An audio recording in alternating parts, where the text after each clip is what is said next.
Shaquille O'Neal gustong ipasama si Steph Curry sa GOAT conversation kasama sina Michael Jordan, Kobe Bryant at LeBron James. Ginawa ng Hall of Famer ang matapang na pahayag na ito sa NBA on TNT matapos ang panalo ng Golden State Warriors laban sa New York Knicks. Binigyang diin ni Shaq na ang 4-time NBA champion at 2-time MVP ay karapat-dapat nang mapasama sa hanay ng mga pinakamahusay sa history ng NBA. Bilang supreme leader ng Big Man Alliance, inuutusan daw niya tayong mga basketball fans na simulan ng isama si Steph sa usapang greatest of all time. Darating daw ang panahon na kailangan nating ilagay si Steph sa kategoryang ito. Hindi naman daw niya sinasabing siya na ang GOAT, pero dapat daw ay isama na natin. Malaking bagay ang pananaw na ito ni Shaq, lalo na't naranasan niyang makalaban at makasama ang ilan sa pinakamagagaling na manlalaro sa kasaysayan. Nakalaban niya si Michael Jordan, nakasama niya si Kobe sa 3 kampyonato, at nakalaro niya si LeBron bilang kakampi at kalaban. Ngayon, naniniwala si Shaq na umabot na si Steph sa antas na nararapat pag-usapan kasama ang mga alamat ng laro. Para kay Shaq, simple lang ang dahilan. Binago ni Steph ang laro sa paraang wala pang ibang nakakagawa. Hindi na rin matatawaran ang mga nagawa nito sa NBA.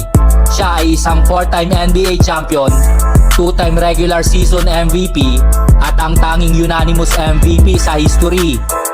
Dahil sa kanyang malalim na 3-point shooting, hindi mapigil ang galaw sa off-ball plays at ang kanyang gravity sa loob ng court, nagkaroon ng malaking pagbabago sa estilo ng paglalaro sa NBA. Napilitan ang depensa ng iba't ibang teams na lumawak hanggang sa 3-point line, dahilan para mabago ang estratehiya ng buong liga. Sa edad na 36 years old, patuloy na pinapatunayan ni Steph na isa pa rin siya sa pinakamahusay sa laro. Sa kasalukuyan, nagtatala siya ng 24.1 points, 4.5 rebounds at 6.3 assists, habang may shooting percentage na 44.7% mula sa field at 39.8% mula naman sa tres. Ang ganitong level ng produksyon sa edad na ito ay bihira lamang sa kasaysayan ng NBA. Kabilang lamang sina LeBron James, Kevin Durant, Michael Jordan at Kareem Abdul-Jabbar sa iilang manlalarong nakagawa nito. Ipinapakita nito na hindi lang talento kundi matinding dedikasyon sa katawan at laro ang dahilan ng kanyang tagumpay. Sa kabila nito, madalas na hindi na isasama si Steph sa GOAT debate, lalo na dahil sa kanyang hindi pangkaraniwang estilo ng paglalaro.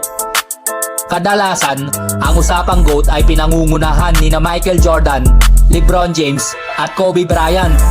May mga nagsasabing hindi siya bagay sa usapan dahil isa siyang point guard na nakadepende sa perimeter shooting. Ngunit ang pananaw na ito ay parang hindi nakita ang napakalaking epekto nito sa laro. Pinangunahan niya ang Warriors sa 4 na kampyonato. Siya rin ang mukha ng pinakamataas na regular season team sa history ng NBA. Ang 73-9 na record ng Warriors noong 2016. May mga bumabatikos din na isa lamang siyang shooter, pero maling-mali ito. Ang kanyang kakayahang basagin ang depensa, tapusin ang tira sa ilalim at gawing mas magaling ang kanyang mga kakampi ay patunay ng kanyang pambihirang talento. Higit sa lahat, pinatunayan niya na ang isang point guard ay kayang magdala ng isang dynasty. Mabigat ang pahayag na ito ni Shaquille O'Neal na panahon na para kilalanin nating mga basketball fans ang tunay na estado ni Steph sa history ng laro. Kung sino man ang GOAT ay isang subjective na usapan. Ano kayang masasabi natin sa pahayag na ito ni Shaquille O'Neal? Mag-comment lang sa baba at pag-usapan natin yan mga chong. A screen by Green, the switch to Lively. 3